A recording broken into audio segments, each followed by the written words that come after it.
സംസ്ഥാനത്ത് ആദ്യമായി ഓട്ടോറിക്ഷകളിൽ POS മെഷീനുകൾ. കൊച്ചി മെട്രോയുടെ ഫീൽഡർ ഓട്ടോറിക്ഷകളിൽ ഇനി കൊച്ചി വൺ കാർഡും ക്രെഡിറ്റ് ഡെബിറ്റ് കാർഡുകളും പേയ്മെന്റിനായി സ്വീകരിക്കും. എറണാകുളം ജില്ലാ auto drivers cooperative society, 1DI smart mobility എന്നിവരുടെ സഹകരണത്തോടെയാണ് പദ്ധതി നടപ്പാക്കുന്നത്. പദ്ധതിയുടെ ഉദ്ഘാടനം കൊച്ചി മെട്രോ MD ലോക്നാഥ് ബെഹ്റ നിർവഹിച്ചു.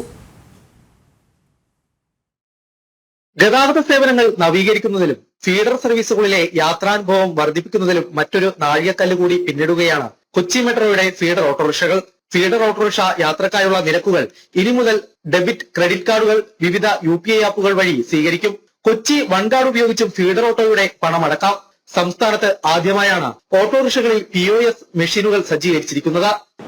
കൊച്ചിയിലെ ഇതുപോലെ തന്നെ ഏതെങ്കിലും നിശാന്ത് അതാണ് ആക്ച്വലി റിസർച്ച് ചെയ്തുകൊണ്ടിരിക്കുകയാണ്. ഹരി അതേഴ്സ് എപ്പോഴേ അവർക്ക് ഹെൽപ്പ് ചെയ്യുന്ന ഒരു ഗ്രാസ് റൂട്ട് കാര്യങ്ങൾ മനസ്സിലാക്കിയിട്ട് അവർ പറയുന്നത്, നമുക്ക് ഒരു ടിക്കറ്റ് ഡിജിറ്റൽ ആകട്ടെ അവർ ഫിസിക്കൽ ആകട്ടെ ഇല്ല എല്ലാത്തിലും യാത്ര ചെയ്യാം. അതാണ് നമ്മുടെ ലക്ഷ്യം. ഇപ്പോൾ ഫിസിക്കൽ കാര്യങ്ങളില്ല, എല്ലാം ഡിജിറ്റലാവും.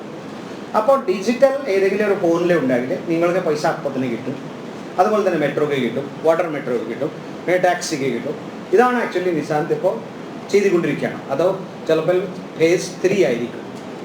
ഇതോ ഏതെങ്കിലും ടെക്നോളജി സ്ലോലി ഇതാവും. യാത്രയുടെ വിശദാംശങ്ങളും നിരക്ക് വിവരങ്ങളും അടങ്ങിയ ഡിജിറ്റൽ രസീറ്റുകൾ ഫീഡർ ഓട്ടോ ഉപഭോക്താക്കൾക്ക് ലഭിക്കും. ഇതുവഴി നിരക്കിൽ ഉൾപ്പെടെ സുതാര്യത ഉറപ്പാക്കാനും സാധിക്കും. ഫീഡർ ഓട്ടോകളിലെ പേയ്മെന്റ് 100% ഡിജിറ്റലാക്കാനും ഇത് ഉപകരിക്കും.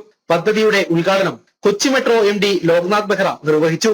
ചടങ്ങിൽ ഫീഡർ ഓട്ടോറിക്ഷ സേവനങ്ങളിൽ മികവ് തെളിയിച്ച ഓട്ടോ പൈലറ്റുമാരെ അനുമോദിച്ചു.